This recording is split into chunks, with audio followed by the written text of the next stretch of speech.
I found a seat near the back which felt appropriate, not hiding.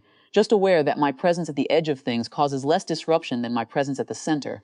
I'd driven 2 hours, left before 6 in the morning, and arrived with enough time to find parking in a stadium seat with a reasonable sightline, and that felt like a kind of accomplishment given that Daniel didn't know I was coming and wouldn't have encouraged it if he'd known. We don't fight. I want to be clear about that because the absence of fighting can look, from the outside, like peace. It isn't. It's the particular cold that moves in when two people have stopped expecting enough from each other to bother with conflict. Daniel answers my text within a day or two. He responded to my birthday call in March with a voicemail because he missed it, and the voicemail was polite. And polite from your son at 22 is its own specific kind of grief. I sat in the stadium and waited for the procession. He came in with his classmates in the third wave, alphabetical, so I'd calculated roughly where to watch. Cap and gown, the particular walk of someone performing more composure than they feel. He's grown into his face in the years I've been watching it, mostly in photographs.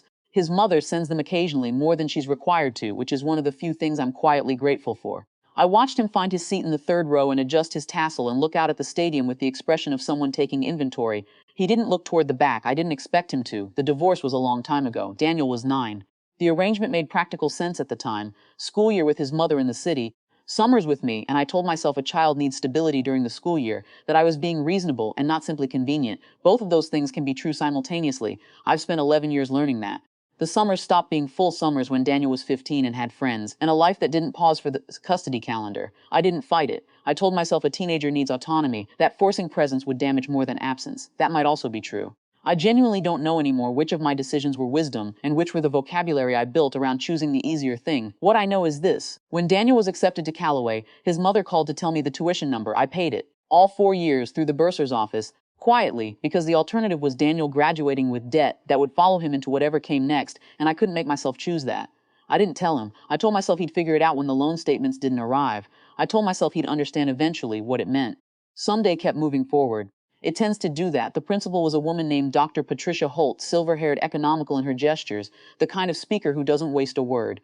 She did the standard remarks, the years these students had navigated, the world they were entering, the college's pride in their achievement. Then she mentioned the scholarship fund, established 4 years ago, she said. Private donor. 11 students funded through full tuition across 4 cohorts, identified by need, no application required, just a quiet review of financial circumstances and a transfer that arrived before the bills did. She named the fund the Callaway Quiet Fund. She said the name had been the donor's choice and that the only correspondence the college had received from the donor was a single letter, which she had been given permission to quote briefly. She put on reading glasses and read from a card. I hope this does for someone else's child what I wish I had done differently for my own. The stadium was the particular quiet of several thousand people processing something at the same time. In the third row, Daniel went still. I watched it happen from the back of the stadium, the specific stillness of a person whose mind is moving very fast while their body stops entirely. He didn't turn immediately. He sat with it for a moment, which told me he was doing what I've always done, which is think before reacting, a habit I apparently passed on without being present enough to witness it taking root. Then he turned. He scanned the stadium in sections, methodically, and I didn't move. I just sat in my seat near the back, and when his eyes found mine, and they did find them, across 200 feet of stadium in 11 years of careful distance, I didn't wave. I didn't smile with the performed warmth of someone trying to make a moment easier than it is. I just looked at my son and let him look back. He found me near the parking lot afterward. Cap off, diploma in hand, his mother somewhere behind him in the crowd, giving us what I recognize as deliberate space. We stood in the afternoon sun, and neither of us said the thing that would have made for a better story. He asked why I didn't tell him about the tuition. I said I wasn't sure he would have accepted it if I'd asked. He looked at the ground for a moment and didn't say I was wrong. He said maybe they could have dinner. Not today. Today was family, but soon. I said I'd like that. I drove home in the early evening, windows down, the highway emptying out as I got further from the city. The dinner hasn't happened yet.